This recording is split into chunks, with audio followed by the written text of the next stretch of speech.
கர்த்தருடைய வார்த்தைக்கு நேராக நாம் கடந்து செல்ல போகிறோம். கர்த்தருடைய வார்த்தை ஆவியாயும் ஜீவனும் உள்ளதுமாக இருக்கிறது. இந்த வார்த்தையை தேவன் நமக்கு தருகிறார்.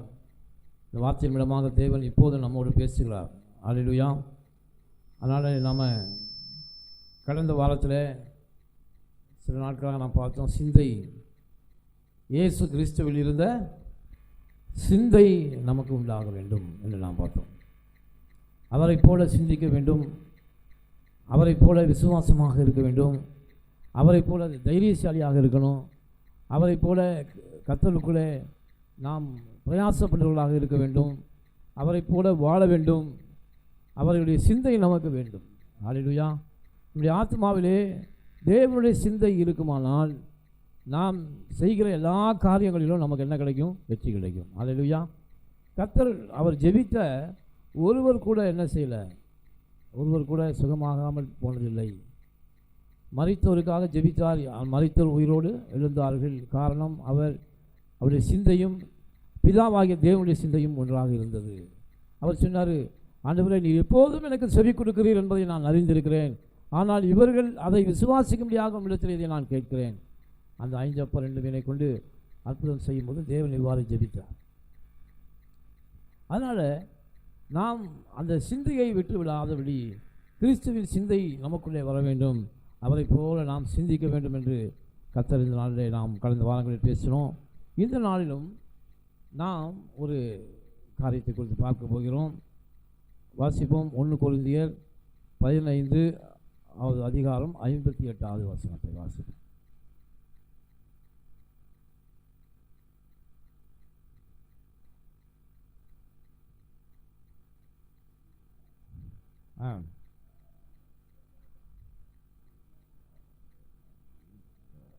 எந்த எத்தனை வசனம்? 1 கொரிந்தியரா 15 58வது வசனமா?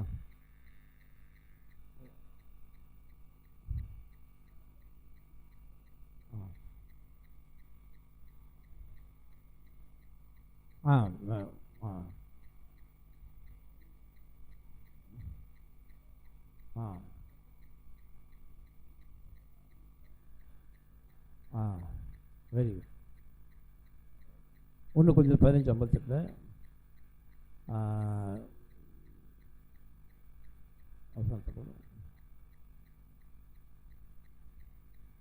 நாம் இந்த நாளிலும் பிரயாசப்பட வேண்டும். ஆகையால் எனக்கு பிரியமான சகோதரரே, கர்த்தருக்குள் நீங்கள் படுகிற பிரயாசம் விருதாவா இராது. ஆண்டவர் சொல்றார், நாம் பிரயாசப்பட வேண்டும். பிரயாசம் என்றால் என்ன? கர்த்தருக்குள்ளே நாம் படுகிற பிரயாசம், அதாவது தேவனுக்கென்று நாம் செய்கிற முயற்சி, தேவனுக்காக நாம் செய்கிற வேலை, தேவனுக்கென்று நாம் செய்கிற முயற்சியும் வேலையும், அவருக்காக செய்கிற ஊழியமும், அவருக்கென்று கொடுக்கிற காரியங்கள் மற்ற எல்லாம் நாம் நினைக்கலாம், என்ன இப்படி கொடுக்குறோமே, இப்படி ஆண்டவருக்காக இப்படி வேலை செய்கிறோமே, நம்ம நேரங்கள் நம்முடைய வீட்டு வேலை எல்லாவற்றையும் விட்டு நாம் ஆண்டவருக்காக இந்த நேரத்தை ஒதுக்கி இந்த வேலையை செய்கிறோமே, இதனால் நமக்கு என்ன பிரயோஜனம்? இதில் நமக்கு என்ன, இதில் யார் நமக்கு ரூபா கொடுக்க போகிறான், இதனால் நமக்கு என்ன கிடைக்க போகுது என்று நாம் நினைக்காதபடிக்கு அவர் ஆண்டவர் சொல்கிறார், நீங்கள் படுகிற பிரயாசம், தேவனுக்காக நீங்கள் செய்கிற வேலை ஒரு நாளும் அது விருதாவாய் போகாது. அல்லேலூயா.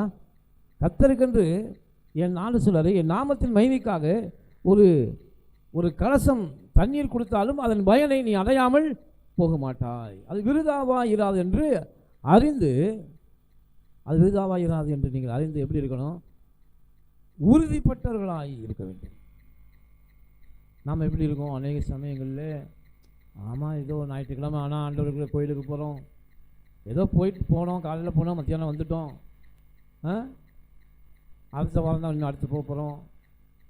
இப்படி உறுதி இல்லாதவர்களாய் தயவுசெய்து இருக்காதீங்க அப்படின்னு ஆண்டவர் சொன்னார். நீங்கள் விருதா போய்விடும் என்று உறுதி இல்லாதவர்களாய், அசையாதவர்களாயும், கர்த்தருடைய கிரியையிலேயே எப்பொழுதும் பெருகிறவர்களாயும் இருப்பீர்களாக. அல்லேலூயா. அப்போ நீங்கள் ஒரு காரியத்தை நல்லா புரிஞ்சுக்கணும். கர்த்தருக்குள் நான் படுகிற பிரயாசம் ஒரு நாள் வீணாய் போகாது.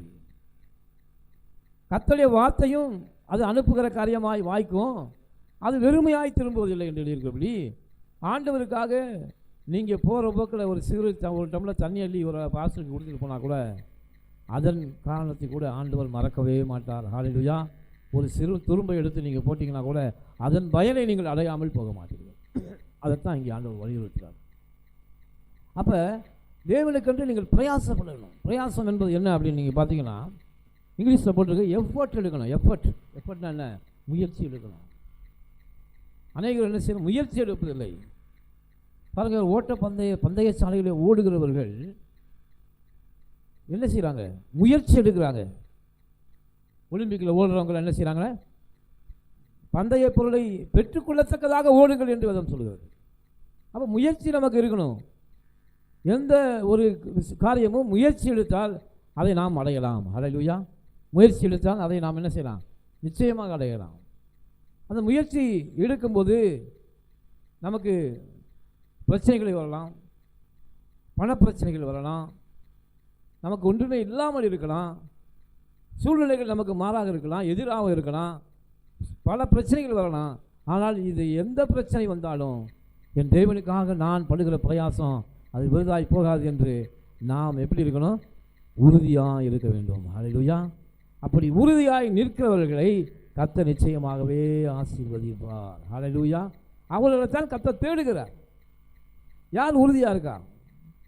இப்போ நீங்கள் முயற்சி எடுத்தீங்கன்னா கண்டிப்பாக ஆண்டவருக்குள்ளே நான் ஒரு பெரிய ஊழியக்காரனாக வரணும், நான் ஜெபிக்கும் போது எல்லாம் நடக்கணும், மரித்த உயிரோடு எழும்பணும் என்ற விசுவாசத்தோடு தேவனுக்குள்ளே நீங்கள் பிரயாசப்பட்டீங்கன்னா நிச்சயமாகவே அந்த பிரயாசம் விருதாய் போகாது. நீங்கள் கேட்கிற காரியத்தை கர்த்தர் கொடுப்பார். விசுவாசம் உள்ளவர்களாய் ஜெபத்தில் இவைகளை கேட்பீர்களோ அவைகளை பெற்றுக்கொண்டோம் என்று நம்புங்கள். ஹல்லேலூயா. அதனால் நாம் செய்கிற ஊழியமும் கர்த்தருக்கென்று நாம் படுகிற பிரயாசமும் வீணானது என்று ஒரு நாள் நினைத்து விடாதீர்கள்.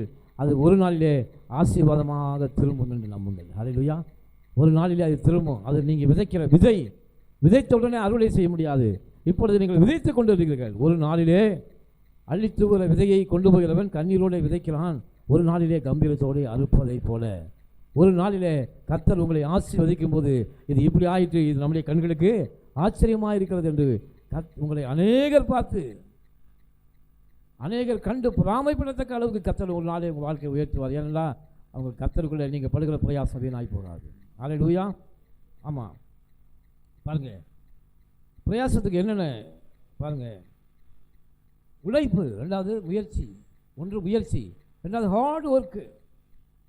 நம்ம ஒரு காரியத்தை எய்ம் பண்ணிட்டோம்னா ஹார்ட் ஒர்க்கு பண்ணணும், ஒரு எய்ம் வச்சுக்கணும். கிரீடம், அந்த ஜீவ கிரீடத்தை நோக்கியே உங்கள் பார்வை இருக்க வேண்டும் என்று கர்த்தர் சொல்றார். அப்போ கடின உழைப்பு, எந்த ஒரு விஷயத்தை நாம் எடுத்தாலும் அதுக்கு முதலாவது முயற்சி செய்ய வேண்டும், இரண்டாவதாக கடினமாய் உழைக்க வேண்டும். அதான் பிரயாசம். பிரயாசத்துக்கு இதெல்லாம் அர்த்தம். அதாவது ஆங்கிலத்தில் என்ன பண்ண, ஸ்ட்ரகிள் பண்ணணும். பெயின்ஸ், அதாவது வலிகள் வந்தால் அதை தாங்கிக் கொள்ள வேண்டும், கஷ்டங்கள் வந்தால் அதை பொறுத்து கொள்ளணும். நீங்கள் பவுல் அப்போஸ்தலனாகிய பவுலை நீங்கள் எடுத்துக்கொண்டு பார்த்தீங்கன்னா அவர் ஊழியத்திற்காக அவரை தேவன் அழைத்த போது கொஞ்சமும் தயக்கம் இல்லாமல் அவர் ஊழியத்தில் போய் கலந்து கொண்டார். அவரே ஒரு நாள் சொல்றாரு, அநேக முறை நான் நிர்வாணமாக இருந்தேன், பசியோடு இருந்தேன், மரணத்திற்கு சமீபமாக இருந்தேன். ஒரு நிமிஷம் அவர் யோசிச்சு பார்த்தேன், எதுக்குள்ள இந்த பிரயாசம்? எல்லாரையும் மூலம் நாம இருந்துட்டு போயிடலாம், எல்லாரையும் மூலம் ஆண்டவருக்கு ஸ்தோத்திரம் பண்ணிட்டு நம்ம ஆண்டில் போய்கிட்டே இருக்கலாம், ஏன் நாம் இந்த பாடுபடணும்? எத்தனையோ மைல்கள் தூரம் அவர் நடந்து போயிருக்காரு. ஏன் தேவனுடைய சுவிசேஷத்தை அநேகர் அறிந்து கொள்ள வேண்டும். இன்றைய வரைக்கும் பவுல் அப்போஸ்தலனை பற்றி நாம் பேசி கொண்டு இருக்கிறோம். காரணம் என்ன? அவர் பட்ட பிரயாசம் வீணாய் போகவில்லை. ஹல்லேலூயா. இன்றைய வரைக்கும் எத்தனையோ 2000 வருடங்களுக்கு முன்பாக அவர் பட்ட பிரயாசத்தை இன்று வரை நாம் வேதமாக எடுத்து படித்து கொண்டு இருக்கிறோம். காரணம் என்னன்னா அவருடைய பிரயாசம். அதே போல தான் உங்களுடைய காரியங்களை குறித்து ஆண்டவர் தன்னுடைய ஞாபக புஸ்தகத்திலே எழுதி கொண்டு இருக்கிறார். நீங்கள் செய்த எல்லா காரியங்களும், நன்மையான காரியங்களுமானாலும் சரி, தீமையான காரியங்களுமானாலும் சரி, எல்லாவற்றையும் கர்த்தர் தன்னுடைய ஞாபக புத்தகத்திலே எழுதி கொண்டு வைத்து கொண்டிருக்கிறார். அந்த புத்தகத்தின்படி தான் உங்களுக்கு கணக்கு தீர்க்கப்படும். ஆமென். அதனால தான் நன்மையான எந்த ஈவும் ஆண்டவர் உங்களுக்கு கொடுக்க ரெடியாக இருக்காரு. ஆனால் நீங்கள் என்ன செய்யணும்? அந்த பிரயாசத்தில் முயற்சி எடுக்கணும். ஹல்லேலூயா. நாம் எதற்காக நாம் ஜெபிக்கிறோமோ அதை ஜெபிக்கிறதற்காக முயற்சி எடுக்க வேண்டும். அதற்காக கடினமாய் நாம் உழைக்க வேண்டும் சொல்றாரு.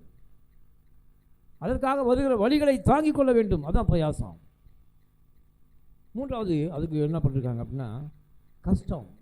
நாம் பிரயாசப்பட்டு உழைக்கும் போது என்ன வரும்? கஷ்டம் வரும், ட்ரபிள் வரும், அநேகர் மூலமாக ட்ரபிள் வரும். அதுக்கு ஒன்று ஆங்கிலத்தில் டிஃபிகல்ட்டி, அதாவது கஷ்டம் வரும், பிரச்சனைகள் வரும். அப்போ இப்படிப்பட்ட பிரயாசங்களை இப்படிப்பட்ட எல்லா ட்ரபிள்ஸ் எல்லாவற்றையும் நாம் எது வந்தாலும் என் தேவனுக்கென்று நான் படுகிற பிரயாசத்தை நான் நிறுத்த மாட்டேன் என்று யார் ஒருவர் அவருக்காக கடினமாய் உழைக்கிறார்களோ கர்த்தர் கடைசி நாட்களே அவர்களை ஆசீர்வதித்து உயர்த்துவார். ஹல்லேலூயா. இந்த ஆசீர்வதித்து என்ன செய்வார்? உயர்த்துவார். நாம் செய்கிற ஊழியம் ஏனா தானாவென்று நம்ம ஊழியம் செய்யக்கூடாது. நமக்குள்ள ஒரு தீர்மானத்தை நாம் எடுத்துக்கொள்ள வேண்டும். நான் இதை செய்வேன், என் தேவனுக்காக நான் இதை செய்வேன். பவுல் ஒரு வைராக்கியமான தீர்மானத்தை எடுத்தார். பேதுரு ஒரு வைராக்கியமான தீர்மானத்தை எடுத்தார். என் தேவனுக்கென்று நான் மரிக்கவும் நான் ஆயத்தமாக இருக்கிறேன் அப்போஸ்தலர் சொன்னாங்க. அதே போல 12 பேரும் தேவனுக்காக இரத்த சாட்சியாகி மரித்தார்கள். ஹல்லேலூயா. அப்படி மரித்ததுனால தான் பரலோகத்திலே மூப்பர்கள் அமருகிற பழைய ஏற்பாட்டு பரிசுத்தவான்கள் 12 பேரும், புதிய ஏற்பாட்டு பரிசுத்தவான்கள் 12 பேரும் ஆகிய அப்போஸ்தலர்களை தேவன் பரலோகத்தில் இப்போதும் வைத்திருக்கிறார். ஹல்லேலூயா. ஆமென். காரணம் என்னன்னா அவர்கள் பட்ட பிரயாசம் ஒரு நாளும் வீணாய் போகவில்லை. ஹல்லேலூயா. ஏனென்றால் கர்த்தருக்குள்ளே நீங்கள் என்ன செய்யணும்? ஒரு சிறு துரும்பை எடுத்து போட்டால் கூட அதை கர்த்தர் மறக்க மாட்டார். ஆமென். பாருங்கள், இப்போ நாம் என்ன பார்க்க போகிறோம் அப்படின்னா, இப்போ இந்த முதல் வசனத்தை நம்ம வாசிங்க, 15:58 வாசிங்க. 1 Corinthians 15:58.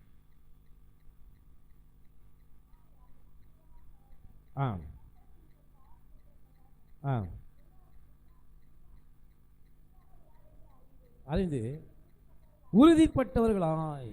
ஹல்லேலூயா. எப்படி நாம் உறுதிப்பட்டவர்களாக இருக்கணும்? வசனத்தை வாசிங்க. சங்கீதம் 37:23 வாசிங்க.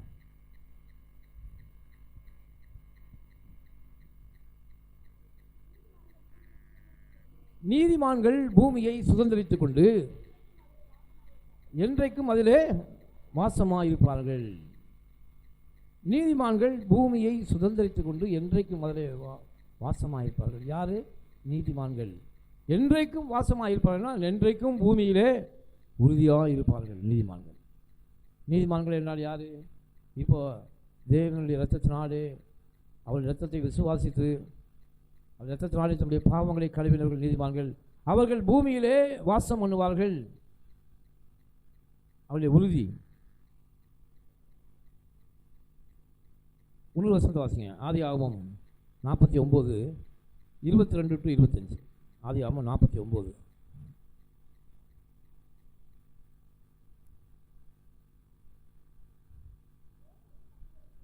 யோசேப்பு யோசேப்பை குறித்து 12 மூப்பர்களை குறித்து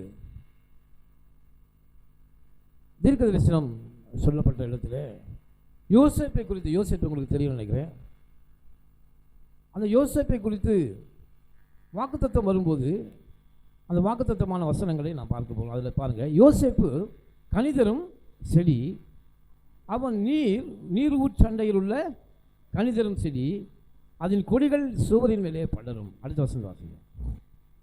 வில் வீரர் அவனை மனமடிவாக்கி அவன் மேல் எய்து அவனை பகைத்தார்கள். அடுத்த வசனம். ஆனாலும் அவனுடைய வில் உறுதியாய் நின்றது. அல்லேலூயா.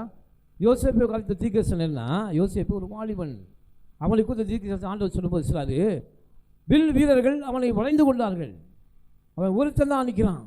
ஆனால் ஆயிரக்கணக்கான வில் வீரர்கள் அவனை நோக்கி அம்பை எய்வதற்கு தயாராக இருந்தாங்க.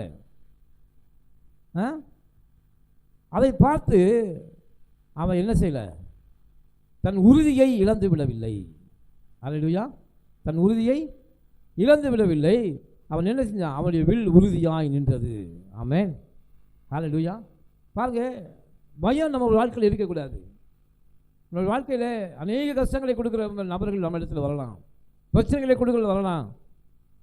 ஆனாலும் நாம் எந்த பிரச்சனைகளை கொண்டு பயப்படக்கூடாது. நம்முடைய ஜெபம் உறுதியாக இருக்க வேண்டும். ஹல்லேலூயா.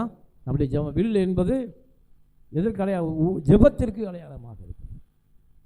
நம்முடைய ஜெபங்கள் தேவனுக்குள் நம்முடைய பிரயாசங்கள் உறுதியாக இருக்க வேண்டும். அடுத்து வாசிக்கும் போது பாருங்க, அவன்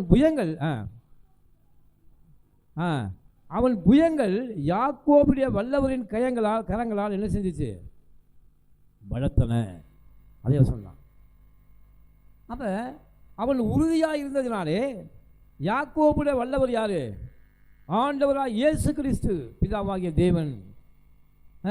அவனுடைய புயங்களை கர்த்தர் பலப்படுத்துகிறார். ஹல்லேலூயா. நீங்கள் தேவனுக்குள்ளே உறுதியாய் அவருக்குள்ளே அவருடைய படுகிற பிரயாசம் உறுதியாக இருந்துச்சுன்னா கர்த்தர் உங்கள் கரங்களை புயங்களை பலப்படுத்துவார். ஹல்லேலூயா. என்ன செய்வார்? கர்த்தர் உறுதியை தான் பார்க்குறார்.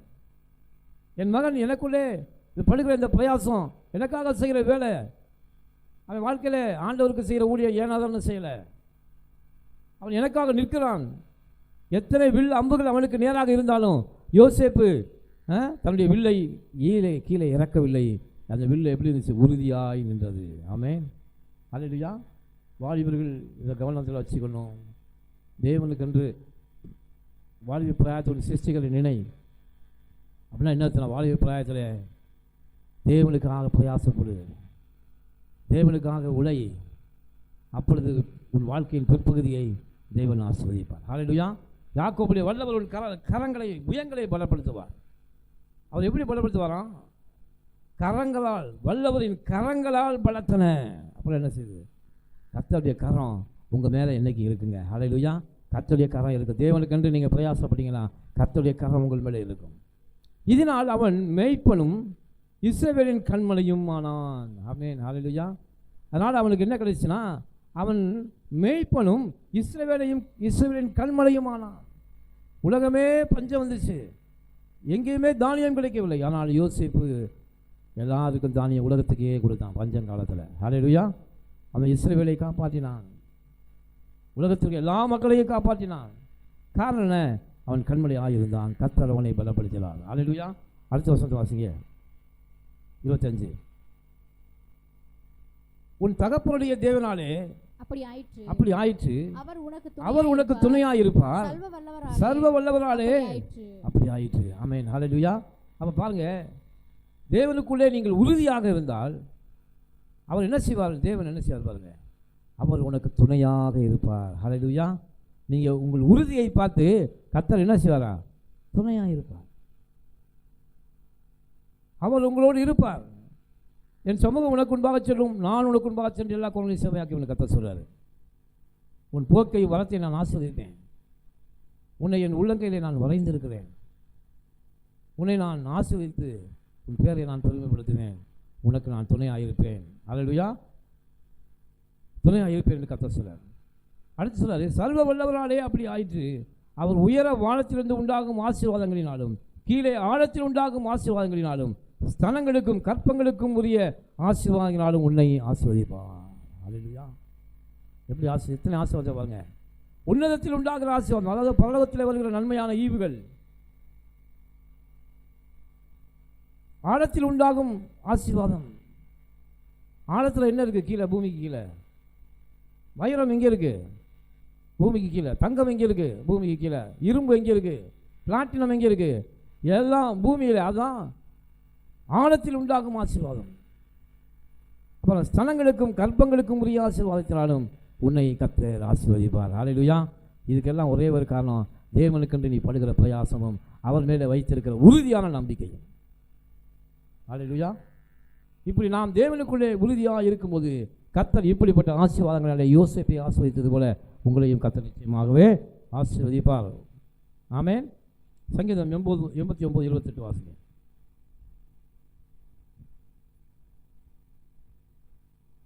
சங்கீதம் 89:28. 89:28 சங்கீதம். கிருபை ஆ ஆ என் கிருபையை என்றென்றைக்கும் ஆ அவனுக்காக காப்பேன். ஆ என் உடன்படிக்கை அவனுக்காக உறுதிப்படும். என் உடன்படிக்கை அவனுக்காக உறுதிப்படும். கர்த்தர் எப்படி உறுதியாக இருக்கார் பாருங்க. என் கிருபையை என்றென்றைக்கு காப்பேன். யாருக்கு? கர்த்தருக்குள்ள பிரயாசப்படுகிறவர்களுக்கு, கர்த்தருக்குள்ள உறுதியாக இருக்கிறவர்களுக்கு. 89:28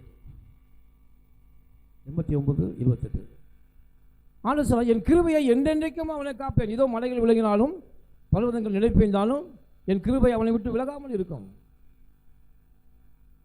காரணம் என்னன்னா, அவன் எனக்குள்ள உறுதியாக இருக்கிறான், எனக்காக பிரயாசப்படுகிறான்.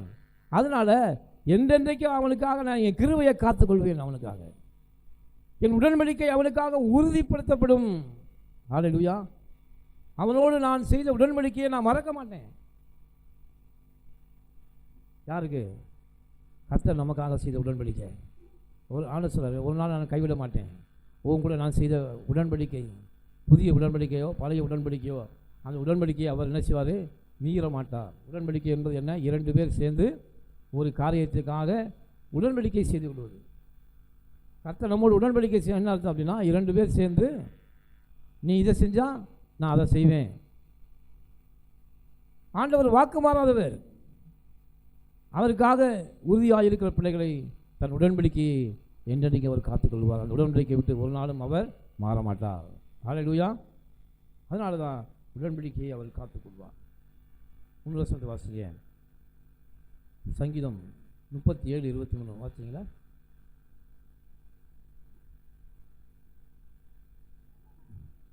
நல்ல மனுஷனுடைய நடைகள் கர்த்தரால் உறுதிப்படும். கர்த்தரால் உறுதிப்படும். அவனுடைய வழியின் மேல் அவனுடைய வழிகள் மேல் அவர் பிரியமாக இருக்கிறார். அவனுடைய வழியின் மேல் அவர் பிரியமாக இருக்கிறார். நல்ல மனுஷன். பிரயாசப்படுவர்களுக்கு ஆண்டவர் வைக்கிற பேர் என்ன? நல்ல மனுஷன். நல்ல மனுஷனுடைய நடைகள். அப்போ நல்ல மனுஷனுடைய எல்லா காரியங்களும் ஜெயமாக இருக்கும். ஆமென்.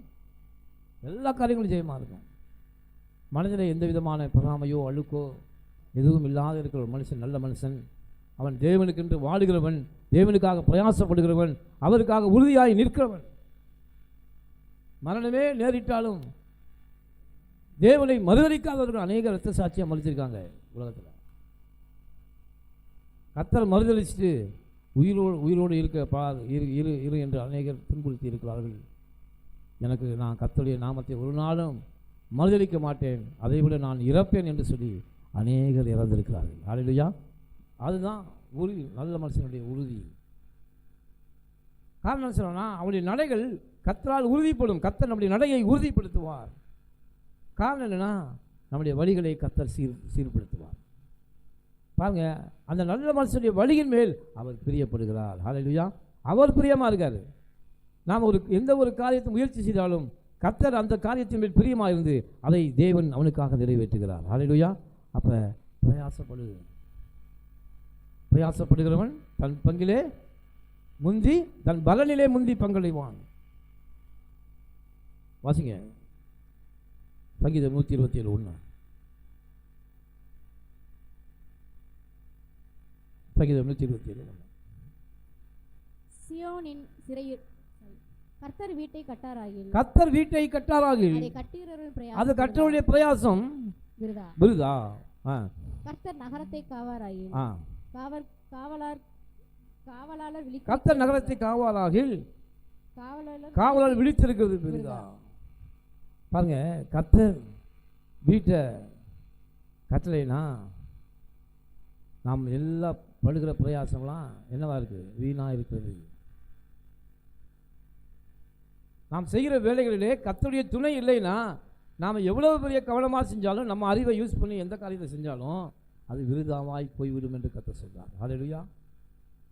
அதே போல் கர்த்தர் நகரத்தை காக்கலைன்னா காவலாளர்கள் விழித்திருக்கிறது விருதா.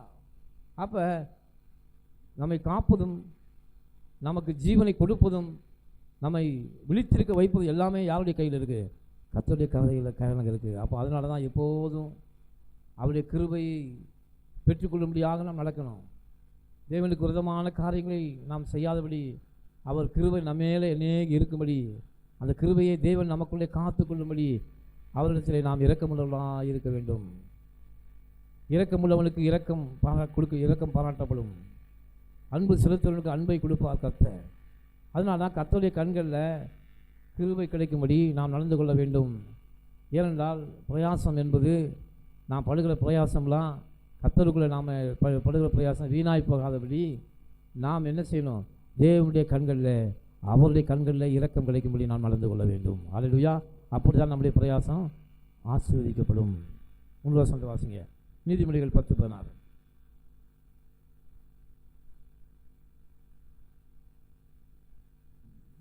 நீதிமொழிகள் 10:16. நீதிமானுடைய பிரயாசம் துன்மார்க்கனுடைய விளைவோ பாவத்தையும் பிறப்பிக்கும். பாருங்க, நீதிமானுடைய பிரயாசம், அதாவது நீதிமான் செய்கிற வேலை ஜீவனை உண்டாக்குமா. நீதிமான் செய்கிற என்ன வேலை? என்ன? தேவனுடைய வார்த்தையை சுவிசேஷமாக அநேகருக்கு அறிவிக்கும் போது யாரெல்லாம் சுவிசேஷத்தை கேட்கிறார்களோ அவர்களெல்லாம் ஜீவனை அடைகிறார்கள். அப்போ நீதிமானுடைய பிரயாசம் ஜீவனை உண்டாக்குகிறது. நீதிமான் செய்கிற எல்லா வேலைகளிலும் ஜீவன் இருக்கிறது. அது கர்த்தருக்கு பிரியமாக இருக்குது. ஆனால் துன்மார்க்கனுடைய விளைவு அவனுக்கு அவன் போடுகிற அவன் செய்கிற எல்லா வேலைகளின் விளைவு எப்படி இருக்குன்னா பாவத்தை பிறப்பிக்கிறது. அல்லேலூயா. அவன் நன்மையான காரியம் செஞ்சாலும் அவன் பாவத்தை விளைவிக்கிறவனாக இருக்கிறான். ஆனால் நீதிமான் சின்ன பிரயாசப்பட்டாலும் அது ஜீவனை உண்டாக்குறதாக இருக்கிறது. அப்போ கர்த்தருடைய பிள்ளைகளாகிய நம்முடைய பிரயாசம் எப்படி இருக்கணும்னா ஜீவனை உண்டாக்குறதாக நாம் இருக்க வேண்டும். அல்லேலூயா. நானும் அவைகளுக்கு ஜீவனை கொடுக்கவும் அந்த ஜீவன் பரிபூர்ணப்படும் வந்தேன் என்று கர்த்தர் சொல்றாரு. ஆண்டவர் ஜீவனை கொடுக்க வந்தார். அதே போல கர்த்தர் உங்களை அநேகருக்கு ஜீவனை கொடுக்கும்படியாக தான் தேவன் உங்களை அழைத்திருக்கிறார். இதற்காக நீங்கள் பிரயாசப்பட வேண்டும் என்று கர்த்தர் விரும்புகிறார். துன்மார்க்கருடைய விளைச்சலை நீங்கள் ஒரு நாள் விளைவிக்க கூடாது. 1 வாசிங்க. 2 தீமோத்தேயு 2:2.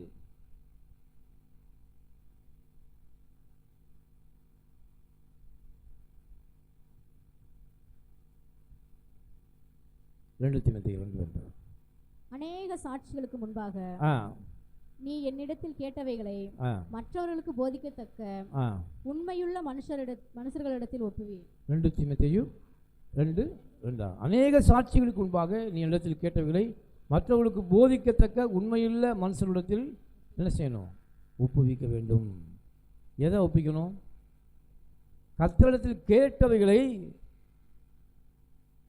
மற்றவர்களுக்கு போதிக்கத்தக்க உண்மையுள்ள மனுஷனிடத்தில் நாம் ஒப்புவிக்கணுமா? உண்மை தேவன் உண்மையுள்ளவர்களிடத்தில் தான் அந்த வார்த்தையை கொடுத்துருக்காரு. உங்களிடத்துலாம் இந்த வார்த்தையை ஆண்டவர் கொடுத்துருக்காருன்னா நீங்கள் உண்மையுள்ளவர்கள் எண்ணி தேவன் இந்த வார்த்தை என்ன உண்மையுள்ளவன் என்னன்னா இந்த வார்த்தையை வாங்கி நீங்களே வச்சுக்காம தான் பெற்ற சந்தோஷத்தை மற்றவர்களும் அடைய வேண்டும் என்ற ஒரு பரந்த எண்ணத்தோடு உண்மையுள்ளவர்களாக அநேகருக்கு தேவனிடத்தில் பெற்ற வார்த்தையை அநேகருக்கு சொல்ல வேண்டும், பிரயாசப்பட வேண்டும். அப்பொழுது தான் கர்த்தர் உங்களை ஆசீர்வதிப்பார். அல்லேலூயா. நாங்கள் பெற்றுக்கொண்டதை ஒரு தாளந்து வாங்கினவனைப் போல நிலத்தில் வைத்து புதைத்து விடக்கூடாது. கர்த்தர் உங்களுக்கு கொடுத்த தாளந்துகள், கர்த்தர் உங்களுக்கு கொடுத்த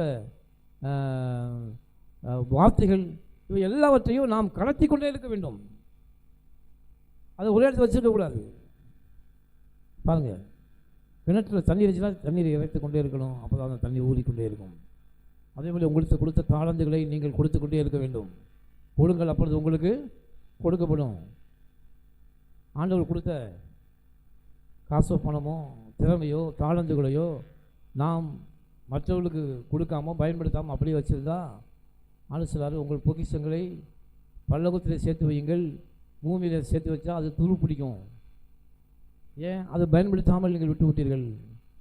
அதே சமயம் பல்லோகத்துக்காக பல்லோக ராஜ்யத்துக்காக நீங்கள் அதை செலவழிக்கும் போது அது உங்களுக்கு ஜீவனை கொடுக்கும். ஆல்ரெடியும் அது பெருகி கொண்டே இருக்கிறது. கர்த்தர் சொல்றார். பாருங்கள், அதான் உண்மையுள்ள மனுஷத்தில் கர்த்தர் உங்களை ஒப்புவிக்கிறார். இப்போ நம்ம என்ன பார்த்தோம் அப்படின்னா, முதலாவது நாம் உறுதிப்பட்டவர்களை பார்த்தோம். கர்த்தருக்குள்ளே நாம் என்னவாக இருக்கணும்? பிரயாசப்பட்டவர்கள் உறுதியாக இருக்க வேண்டும். ரெண்டாவது என்ன சொல்லியிருக்குன்னா, அந்த 15:58 வாசிங்க. இன்னும் கொஞ்சம் 15:58.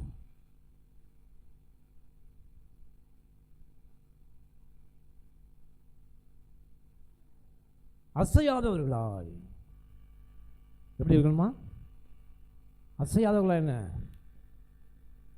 தேவன் நம்ம எங்கே உட்கார வச்சுருக்காரோ அந்த உட்கார இடத்துல இருந்து என்ன செய்யக்கூடாது? தேவன் நமக்கு கொடுத்திருக்கிற ஸ்தானத்தை விட்டு ஒரு நாளும் என்ன செய்யக்கூடாது, விலகி விடக்கூடாது என்று கர்த்தர் உங்களோடு பேச. அந்த ஸ்தானத்தில் நீ இருக்கிறாயா? கர்த்தர் கேட்கிறார். நான் உனக்கு கொடுத்திருக்கிற அந்த ஸ்தானம், நான் உனக்கு கொடுத்திருக்கிற அந்த தாளந்து, நான் உனக்கு கொடுத்திருக்கிற அந்த இடம், அதில் நீ நிலைத்திருக்கிறாயா? ஆண்டவர் சொல்றார் பாருங்க, அசையாதவர்களாய். ஒரு வசனம் வாசி, சங்கீதம் 121:1 வாசிங்க. 121:1.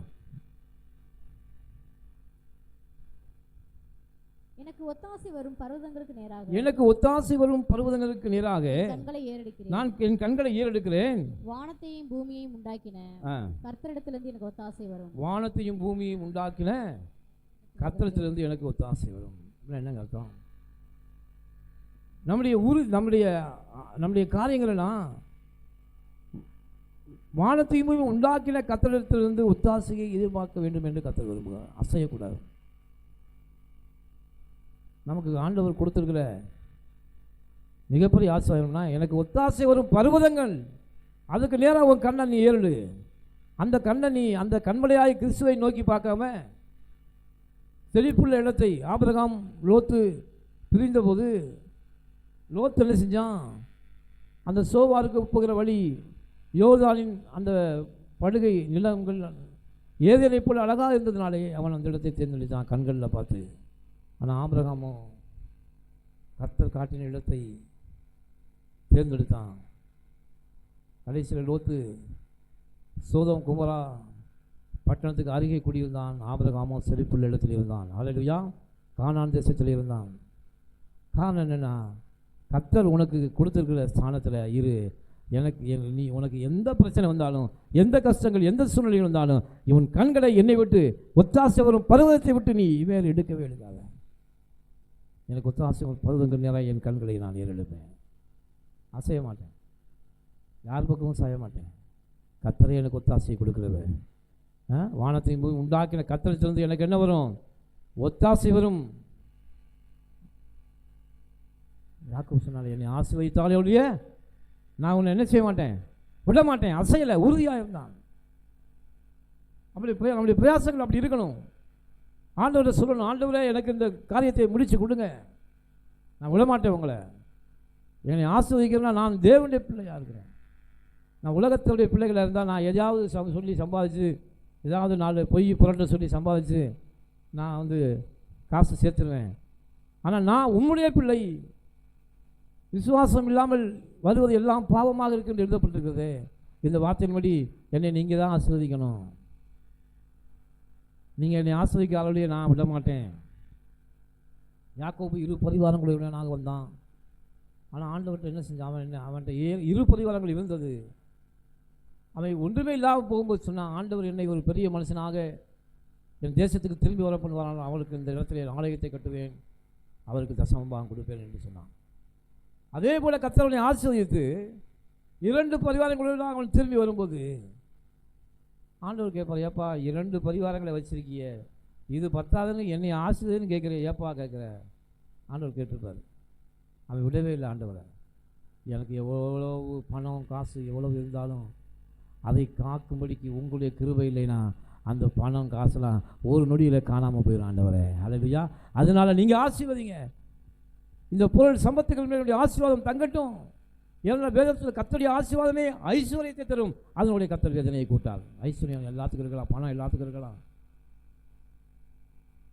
ஆனால் கர்த்தருடைய ஐஸ்வர்யம் யாருக்கும் இருக்காது. அது கர்த்தருடைய பிள்ளைகளுக்கு மட்டும்தான் இருக்கும். அல்லேலூயா.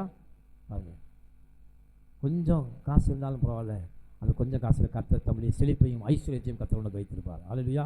அதனால தான் உறுதி, அசையாமல். 1 வருஷம் வாசிங்க, கொலோசையர் 1:8, 1:22.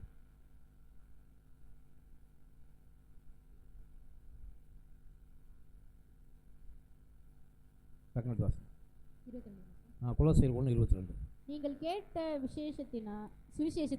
கேட்ட சுவிசேஷத்தினால் உண்டாகும் நம்பிக்கையை விட்டு அசையாமல், நீங்கள் கேட்ட சுவிசேஷத்தினால் உண்டாகும் நம்பிக்கையை விட்டு அசையாமல் ஸ்திரமாயும் உறுதியாயும் விசுவாசத்திலே நிலைத்திருப்பீர்களானால் அப்படி ஆகும். எப்படி ஆகும்? கர்த்தரிடத்திலிருந்து நாம் கேட்ட சுவிசேஷம் என்ன? கிறிஸ்து எனக்காக மரித்தார், அவருடைய இரத்தத்தினாலே என்னுடைய பாவங்கள் கழுவப்பட்டிருக்கிறேன், நான் சாபம் இல்லாமல் நான் இருக்கிறேன், இப்பொழுது கர்த்தர் என்னை நீதிமானாய் மாற்றியிருக்கிறார். இந்த நம்பிக்கையை விட்டுட்டு அசையாமல் ஸ்திரமாயும் உறுதியாயும் விசுவாசத்திலே நிலைத்திருப்பவனால் உங்களை கர்த்தர் ஆசீர்வதித்து உங்களை உயர்த்துவார். ஹல்லேலூயா. உங்களுடைய பிரயாசமே இதுதான். நீங்கள் கேட்ட சுவிசேஷம் உங்களுக்குள்ளே பலன் கொடுத்து உங்களை பெருக பண்ணணும்னா நீங்கள் எப்படி என்ன செய்யணும்? கேட்ட சுவிசேஷத்தை விட்டு விலக அசையக்கூடாது. ஆண்டவருடைய சுவிசேஷம் உங்களுக்கு கொடுக்கப்படும் போது அதை கேட்டு அப்படியே நம்பணும். ஆமேன். ஐயா சொன்னால ஆமேன். ஹல்லேலூயா. சுவிசேஷத்தை கேட்கும்போது ஆமேன் ஆண்டவரே. சிரமமாக இருக்கணும். சிரம் என்பது உறுதியாய் ஒரு இடத்துல இருக்கணும். அது மாத்திரமல்ல, விசுவாசத்திலே நிலைத்திருக்க வேண்டும். ஹல்லேலூயா. அப்படி இருந்தோம்னா கர்த்தர் நிச்சயமாகவே நம்மை ஆசீர்வதித்து நம்மை பெருக பண்ணுவார். ஹல்லேலூயா. முழு வாசிங்க சங்கீதம் 96:10.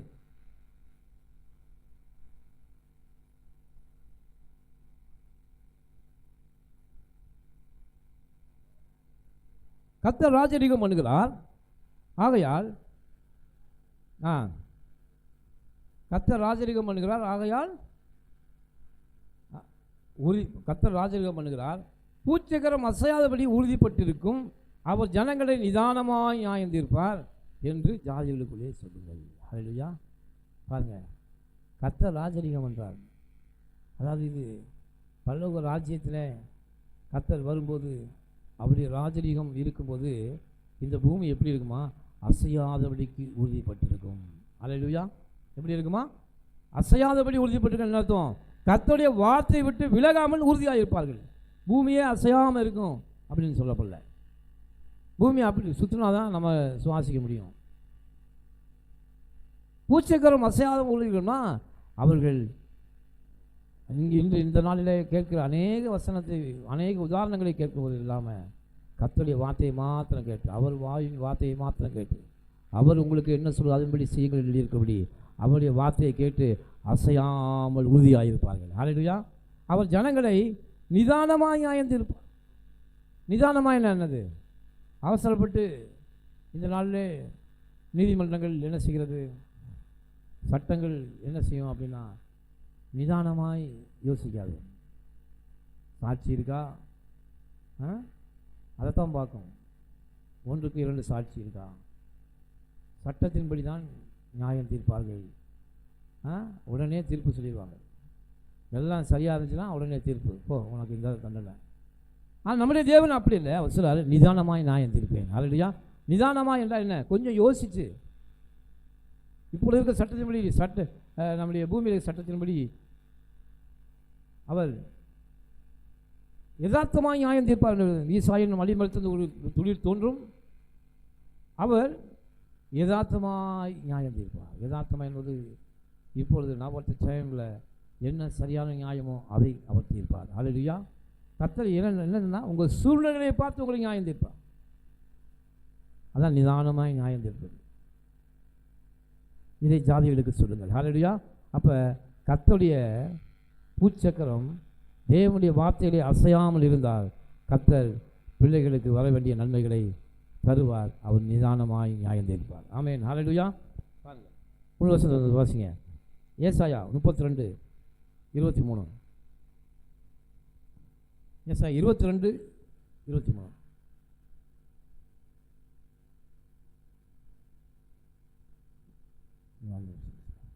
அவனை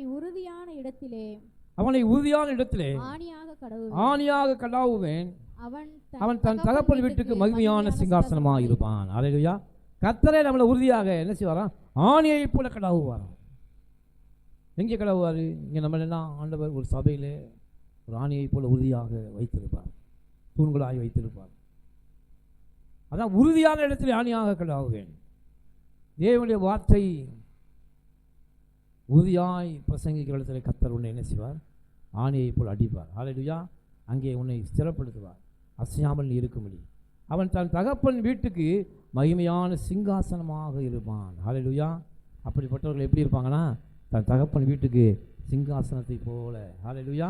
சிங்காசனத்தை போல. சிங்காசனம் எவ்வளவு அலங்காரமாக இருக்கிறதோ அதே போல் அலங்காரமாக நீங்கள் இருப்பீர்கள் கர்த்தர் சொல்றார். அல்லேலூயா. இதனால் இப்போ 2 காரியத்தை நம்ம பார்த்தோம். ஒன்று உறுதி, 2 அசையாமல் இருக்குது. 3வது காரியத்தை நம்ம பார்த்து முடிச்சோம், நேரம் குறைவாக இருக்கனால. அடுத்து என்ன போட்டிருக்காதுல வாசிங்க 58. கர்த்தருடைய கிரியையிலே எப்பொழுதும் பெருகிறவர்களாய் நீங்கள் இருக்கணும். கர்த்தருடைய கிரியையிலையா கிருபையிலையா? கிரியையிலே. கிரியையிலே பெருகணும். ஆண்டவர் என்ன செய்றார்னா, இன்னைக்கு ரட்சிக்கப்பட்டு நாம் சபைக்கு வந்தோமோ எப்போ வந்தோமோ வந்தது மாதிரியே தான் இன்ன வரைக்கும் நம்ம இருக்கோம். கிரியையில் பெருகி இருக்கீங்களா? பெருக்கம் என்பது அவருடைய கிரியையிலும் பெருகணும், அவருடைய வல்லமையில் பெருகணும், அவருடைய ஆசீர்வாதத்தில் பெருகணும். வசனத்தை வாசிங்க. ஆதியாகமம் 22:17.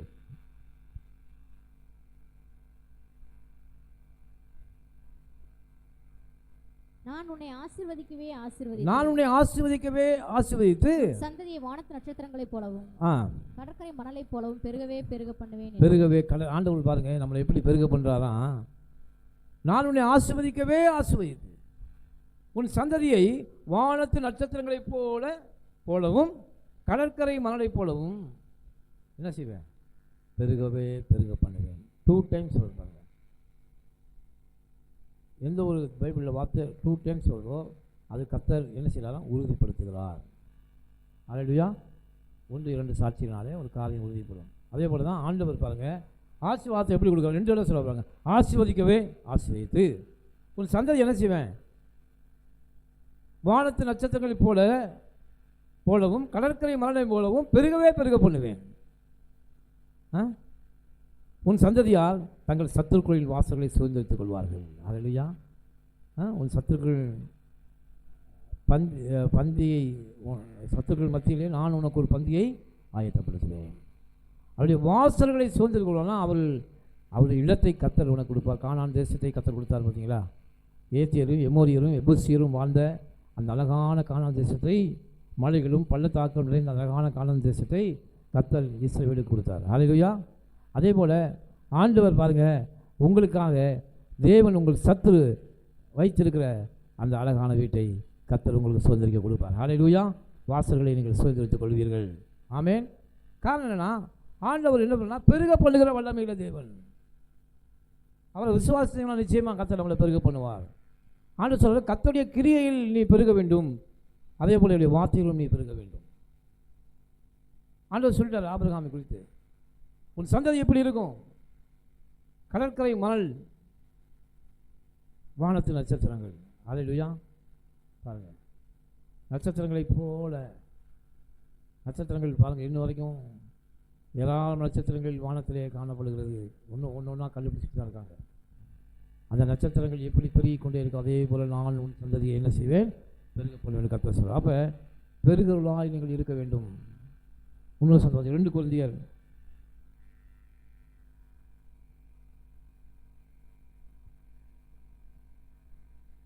சரி எபிரேயர் 6:14 வாசி. எபிரேயர் 6:14.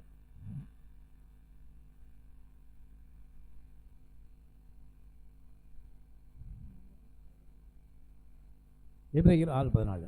நிச்சயமாகவே நான் உன்னை ஆண்டவர் பாருங்க இந்த வசனம் சொல்றார், நிச்சயமாகவே நான் உன்னை ஆசீர்வதிக்கவே ஆசீர்வதித்து உன்னை பெருகவே. அப்ப கர்த்தருடைய மனதில் இருக்கிற நோக்கம்லாம் நாம் பெருக வேண்டும். கர்த்தருடைய கிரியையில் பெருக வேண்டும் என்றால் எல்லாவற்றிலும் பெருகணும். அவருடைய முதலாவது அவருடைய கிரியையிலே பெருகணும். நம்ம ரட்சிக்கப்பட்டு சபைக்கு வந்திருக்கோம், உள்ளே வந்திருக்கோம். முதல் வருஷம் எப்படி இருந்தோம், 2வது வருஷத்தில் எப்படி இருக்கிறோம், 3வது வருஷத்தில் எப்படி இருக்கிறோம், 4வது வருஷத்தில் எப்படி இருக்கிறோம்? நம்முடைய கிரியையில் கர்த்தருடைய படுகிற பிரயாசத்தில் கர்த்தருக்கென்று உழைக்கிறதுல என்னுடைய கிரியையில் பெருக்க இருக்கா? எந்த அளவுக்கு கர்த்தருடைய கிரியையிலே பெருக்கம் அடைகிறீர்களோ அந்த அளவுக்கு ஆசீர்வாதத்திலும் பெருக்கம் அடைவீர்கள். அல்லேலூயா. ஏனென்றால் ஆண்டவர் சொல்றாரு, வேலைக்காரன் கூலிக்கு பாத்திரமாக இருக்கிறான். எனக்கென்று நீ செய்கிற எந்த பிரயாசத்திலும் என்ன இருக்குது? நன்மை இருக்குது, ஜீவன் இருக்குது. என்னுடைய ஆசீர்வாதத்தை நீ பெற்றுக்கொள்ளணும்னா என்னுடைய கிரியைகளே நீ பெருக வேண்டும். ஆண்டவர் சார் நிச்சயமாகவே நான் உன்னை ஆசீர்வதித்து உன்னை பெருகவே பெருக பண்ணுவேன். அல்லேலூயா. இந்த பெருக்க வரும்போதுதான் 2 டைம்ஸ் ஆண்டவர் சொல்கிறாரு. 3 வருஷத்தை வாசிங்க. ஆதியாகமம் 1:22.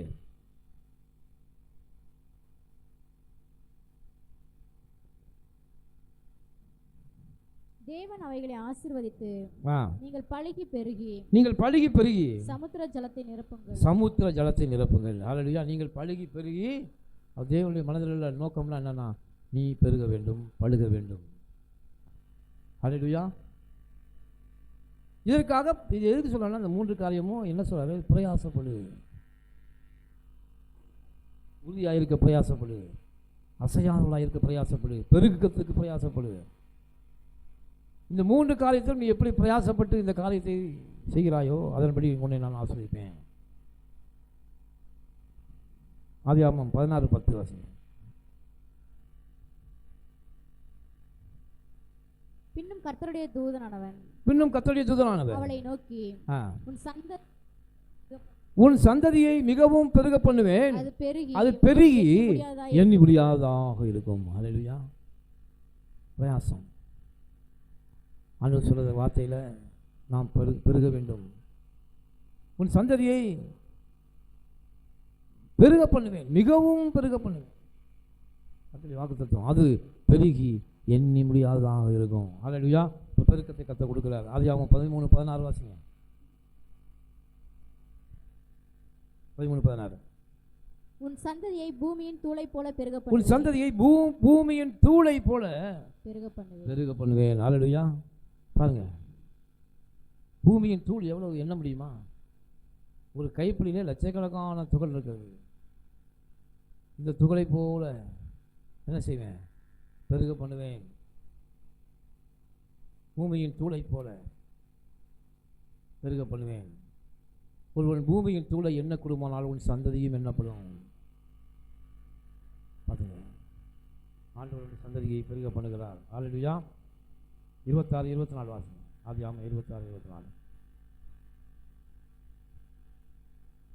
அன்று ராத்திரியிலே கர்த்தர் அவனுக்கு தரிசனமாகி, நான் உன் தகப்பனாகிய ஆபிரகாமுடைய தேவன், பயப்படாதே, நான் உன்னோடு கூட இருந்து என் ஊழியக்காரனாகிய ஆபிரகாம் நிமித்தம் உன்னை ஆசீர்வதித்து உன் சந்ததியை நான் பெருக பண்ணுவேன். ஹல்லேலூயா. பெருக்கம் என்பது தேவன் நம்மிடத்தில் எதிர்பார்ப்பது. இவை எல்லாவற்றுக்கும் நாம் என்ன செய்யலாம்? நாம் வீட்டில் உட்கார்ந்து கையை கட்டிட்டு கர்த்தர் கூரையை பத்துட்டு போடுவார், ஒரு முடிச்ச வானத்தை இறங்கி போடுவார், நம்ம அப்படின்னு பார்த்துட்டு இருக்கக்கூடாது. இந்த காரியத்திற்காக பிரயாசப்படும். கர்த்தருடைய கிரியையிலே நாம் பெருக வேண்டும். ஹல்லேலூயா. பிரயாசப்படுவன் தன் பலனிலே முந்தி பங்கடைவான். கர்த்தருக்கென்று நீங்கள் பிரயாசப்பட்டீங்கன்னா ஆண்டவர் தன்னுடைய பலனை எல்லாரும் கொடுப்பதை காட்டிலும் முந்தி உனக்கு கொடுப்பார் என்று வேதம் சொல்லுவார். அப்போ எதற்கு ஒரு முயற்சி இருக்க வேண்டும். அது எவ்வளோ பெரிய சவால்கள் இருந்தாலும் அதை தாங்கிக் கொள்ள வேண்டும். எவ்வளோ பெரிய கஷ்டங்கள் வந்தாலும் அந்த பிரயாசத்தை நான் விட்டுவிடவே கூடாது. இவையெல்லாம் ஒரு மனிதன் செய்வான். நான் நிச்சயமாக ஆண்டவர் சொல்றாரு, உன்னை ஆசீர்வதித்து நான் பெருக பண்ணுவேன். ஹல்லேலூயா. ஆமென். அப்போ பிரயாசப்படுக வேண்டும் என்பது ரொம்ப முக்கியம். வாழ்க்கையில் முயற்சி என்பது ரொம்ப முக்கியம். வாழ்க்கையில் முன்னேறணும்னா நிச்சயமாக நம்ம என்ன செய்யணும்? கர்த்தருக்குள்ளே நம்முடைய பிரயாசம் பண்ணணும். எப்படின்னா விசுவாசம் உள்ளவர்களாய் பிரயாசப்படணும். அதான் விசுவாசம் உள்ளவர்களாய் ஜெபத்தில் இவர்களை கேட்பீர்களோ. கர்த்தரை முன்னிட்டு நாம் பிரயாசப்படணும். நம்ம கர்த்தர் இல்லாமல் நாம போய் நான் அதை வாங்குவேன் இதை வாங்குவேன் அப்படின்னு நான் பிரயாசப்படக்கூடாது. கர்த்தருக்குள்ளே நம்முடைய பாடுகள், அவருக்குள்ளே நாம் பிரயாசப்படணும். அப்படி இருக்கும்போது கர்த்தர் நிச்சயமாகவே நம்ம என்ன செய்வார்? ஆசீர்வதித்து அப்போ உங்கள் முயற்சியை ஒரு நாளும் கைவிட்டார்கள். ஹல்லேலூயா. காலதாமதம் என்று கைவிட்டார்கள். முயற்சி செய்து கொண்டே இருங்கள். நிச்சயமாகவே ஒரு நாளில் கர்த்தர் பெருக்கத்தை கொடுப்பார். ஹல்லேலூயா. நீங்கள் அசையாமல் இருங்கள், உறுதியாக இருங்கள். நிச்சயமாகவே பெருக்கத்தை காண்பீர்கள் கர்த்தர் சொல்வார். அதனால் இந்த காரியத்தை மனதில் வைத்துக் கொள்வோம். இப்போது நாம் கண்களை முடித்திருக்கிறோம். ஹல்லேலூயா.